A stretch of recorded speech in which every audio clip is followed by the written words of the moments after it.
अस्सलाम वालेकुम जी व्यूअर्स। मैं हूँ साजिद अली, आपसे मुखातिब हूँ साजिद वर्ल्ड की तरफ से। आज हम आगाज़ कर रहे हैं एक नई चीज़ एचएसटी का और एसएसटी का।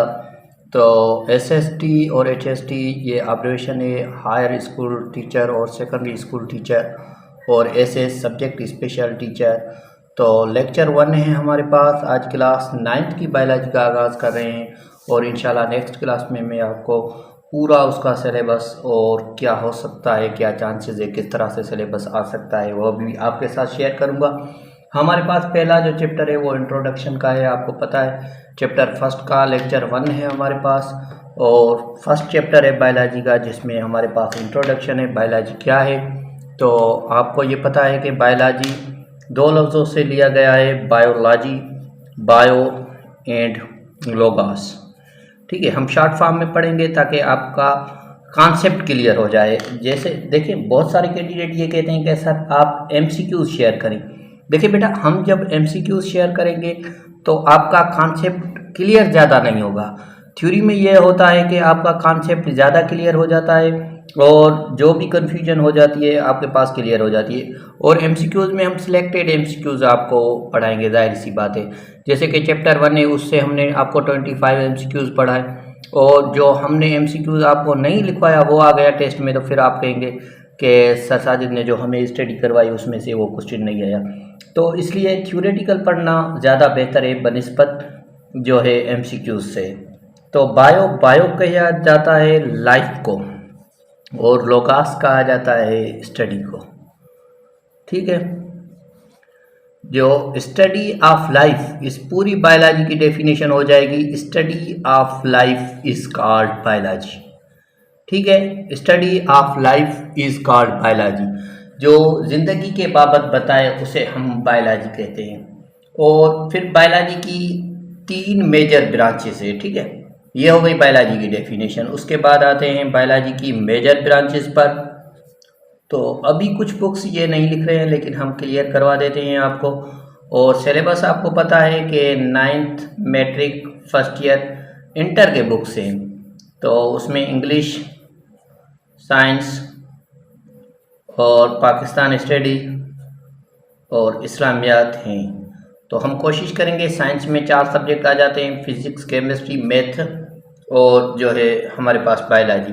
तो हम बायोलॉजी से आगाज़ कर रहे हैं। ये अगला क्लास मेरा ज़रूर देखें, उसमें मैं इनके बाबत मुकम्मल डिटेल दूंगा कि इनमें क्या क्या आ सकता है, कौन कौन से टॉपिक आ सकते हैं। मैंने जब भी तैयारी करवाई है तो कोशिश की है आपके पास मखसूस टॉपिक लेकर आया हूँ ताकि आपको ज़्यादातर फ़ायदा हो सके। तो मेजर ब्रांचेस पर जब हम आते हैं तो मेजर ब्रांचेस हमें 3 मिलती हैं। एक हमारे पास है बॉटनी, और दूसरी जो है हमारे पास वो है जूलॉजी, और तीसरी जो है हमारे पास वो है माइक्रोबायोलॉजी। ठीक है, तीसरी हमारे पास कौन सी है? Microbiology.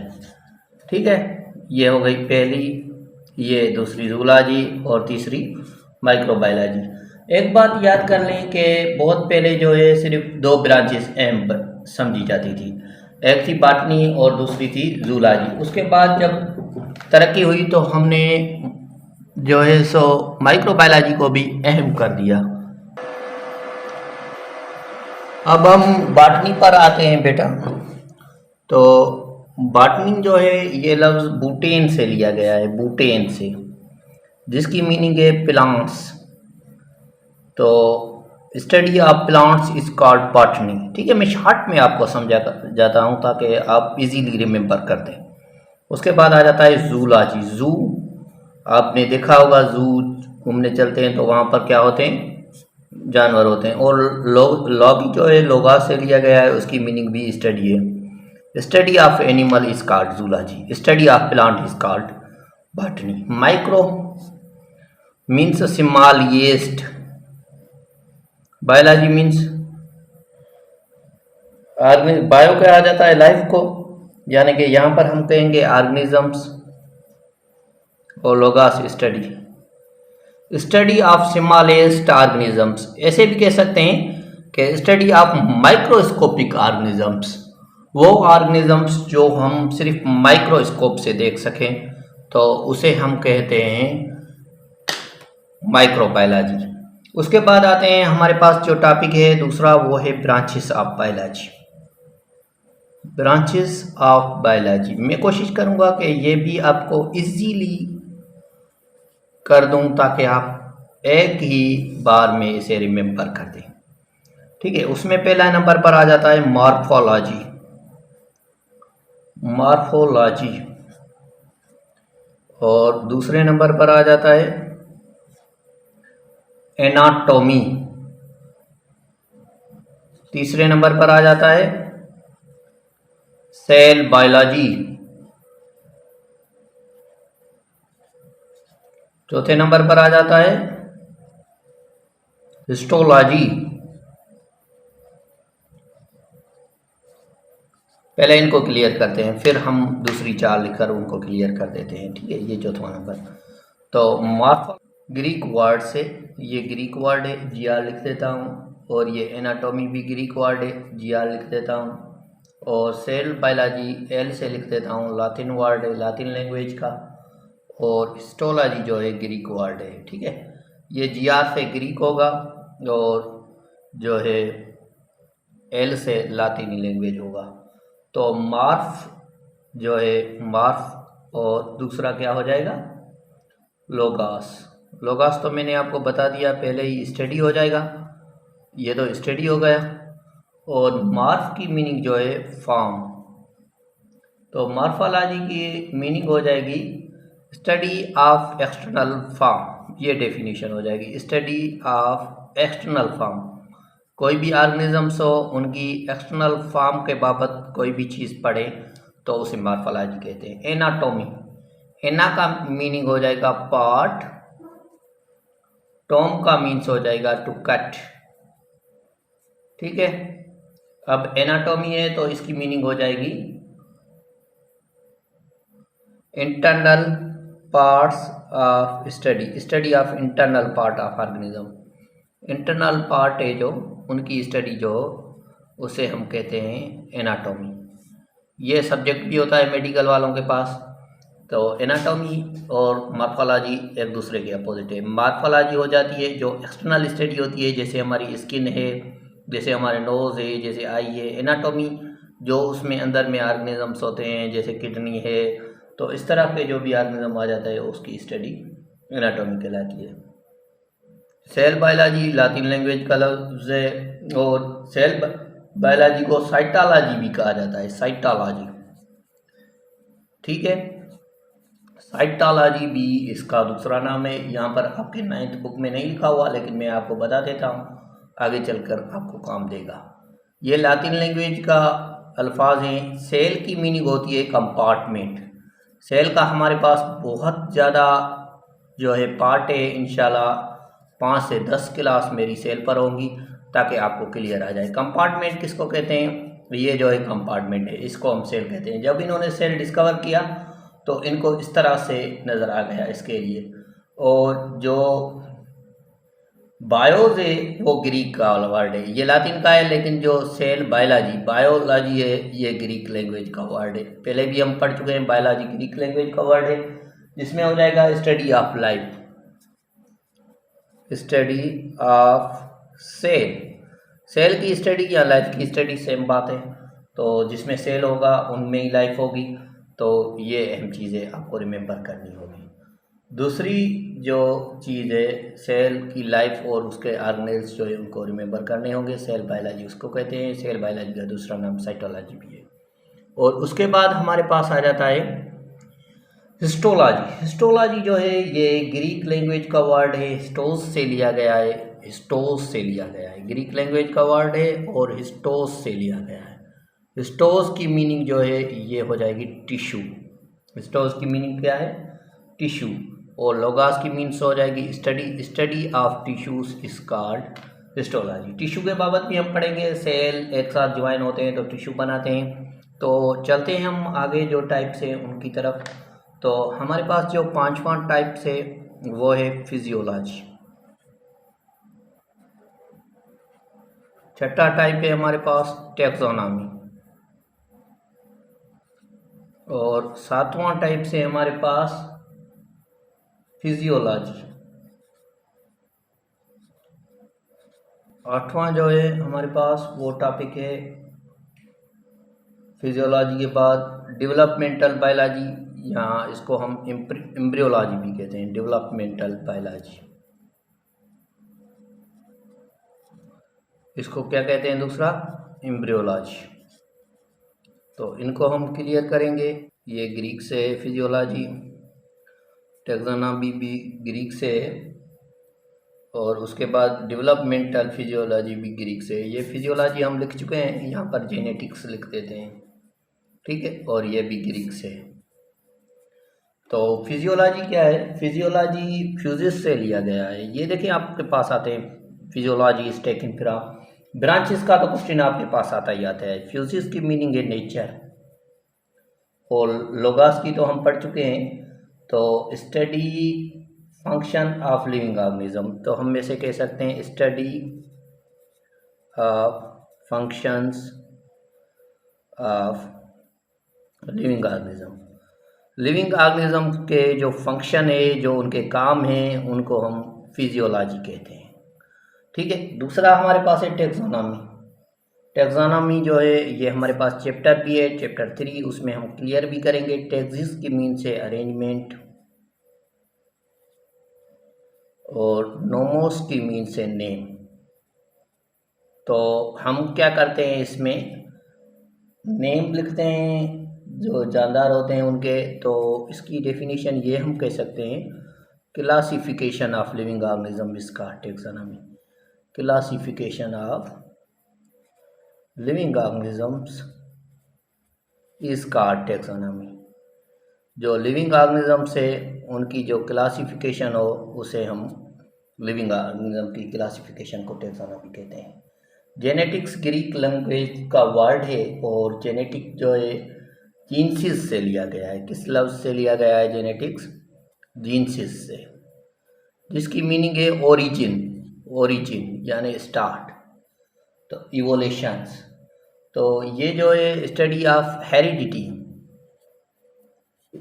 That change the transfer from correct parents of spring, जो पेरेंट्स से ऑफ स्प्रिंग की तरफ आए उसे हम जेनेटिक कहते हैं। हम कहते हैं ये जीन्स में, यानी कि जो पेरेंट की तरफ आए चीज़, उसको हम हेरिडिटी कहते हैं। डेवलपमेंटल बायोलॉजी यानी दूसरा नाम है उसका एम्ब्रियोलॉजी। एम्ब्रियोन से लिया गया है एम्ब्रियोलॉजी, एम्ब्रियोन, जिसकी मीनिंग है एम्ब्रियो, ग्रीक लैंग्वेज का वर्ड है ये भी, जिसकी मीनिंग है एम्ब्रियो। और इसकी मीनिंग हो जाएगी, इसका जो काम होगा, formation and development of embryo, formation and development of embryo, ठीक है, formation and development of embryo. ऐसे कह सकते हैं हम कि कोई जानदार बनता है तो उसमें उसके यानी कि बनने से बाहर निकलने तक, यानी जब वो अपने मदर के एब्डोमेन में होता है, तो वहाँ तक जो भी प्रोसेस होता है उसको हम एम्ब्रियोलॉजी कहते हैं। आगे चलते हैं दूसरी ब्रांचेस की तरफ। हम आगे चलते हैं तो हमारे पास आ जाता है इन्वायरमेंटल बायोलॉजी। इन्वायरमेंटल बायोलॉजी क्या है ये तो क्लियर कर देते हैं। इन्वायरमेंटल बायोलॉजी जो है ये इन्वायरमेंट से इसका ताल्लुक होता है। हम ये कहते हैं, कह सकते हैं कि रिलेशन हो जो ऑर्गेनिज्म का नॉन लिविंग फैक्टर से, relationship of organism with non living factor. देखिए आप ये पूछ सकते हैं कि नॉन लिविंग फैक्टर से कैसे रिलेशन हो सकता है लिविंग का, तो हमारा भी है ना, हवा और आग, और जो है उसके साथ हमारा सूरज की रोशनी जो है वो हमारे लिए ज़रूरी है। तो relationship of organism with non living factors is called environmental biology. हम ये भी कह सकते हैं non living factor and effects on each other is called environmental biology. Palaeontology जो है ये दो ब्रांच। पैलेंटोलॉजी जो है जो टेक्नोलॉजी की बात हो, उसको हम पैलेंटोलॉजी कहते हैं। सिर्फ मैं टेक्नोलॉजी लिखता हूँ इसको, बुक्स ने तो बहुत कुछ लिखा है, लेकिन मैं इस बात पर एग्री हूँ कि जो टेक्नोलॉजी हो उसको हम पैलेंटोलॉजी कहते हैं। ये भी हम कह सकते हैं, ये सॉरी ये लिया गया है पैलियो मीन्स, पैलियो की मीनिंग होगी एंशंट, पैलियोस की मीनिंग है एंशंट, और लोगास की मीनिंग है स्टडी। तो रिमोट पास्ट ऑर्गेनिजम्स, जो बहुत पहले ऑर्गेनिज्म थे जो अब मर चुके हैं, उनको हम पैलेंटोलॉजी कहते हैं। Life with their help of fossils, the study of remote past organisms with the help of fossils is called palaeontology. उसके बाद आ जाता है बायोटेक्नोलॉजी। बायोटेक्नोलॉजी का मैं बता रहा हूँ आपको कि बायोटेक्नोलॉजी उसे कहते हैं जो टेक्नोलॉजी की बात हो, ठीक है, टेक्नोलॉजी की बात हो। मैं सिर्फ कहता हूँ टेक्नोलॉजी, ये जो यानी कि एक मैनिपुलेशन होती है जिसमें जीन जो है चेंज किए जाते हैं, उसकी स्ट्रक्चर चेंज की जाती है और डिज़ायर किया जाता है कैरेक्टर, उसको बायोटेक्नोलॉजी कहते हैं। लेकिन हम ये कह सकते हैं कि टेक्नोलॉजी को बायोटेक्नोलॉजी कहते हैं। आगे चलते हैं हम। 12 नंबर है हमारे पास सोशियोबायोलॉजी। ये पहले नहीं थे बुक्स में, लेकिन अब हमारे पास आ गए हैं सोशियोबायोलॉजी। और 13 नंबर हमारे पास जो है वो है पेरिस्टोलॉजी, पेरिस्टोलॉजी, पेरिस्टोलॉजी। और 14 नंबर जो हमारे पास है वो है ब्रांच फार्माकोलॉजी। क्या है? फार्माकोलॉजी। ये देखें बहुत इजी ब्रांचेस है, आप इनके नाम से ही इनकी मीनिंग समझ सकते हैं और इसका तरीक़ेकार समझ सकते हैं। सोशियोलॉजी लैटिनी लैंग्वेज का वर्ड है और ये सोशियल से लिया गया है, जिसकी मीनिंग है टू एसोसिएट। तो सोशियोलॉजी, सोशियोबायोलॉजी की हम ये मीनिंग निकाल सकते हैं, the study of social behaviour of living organism.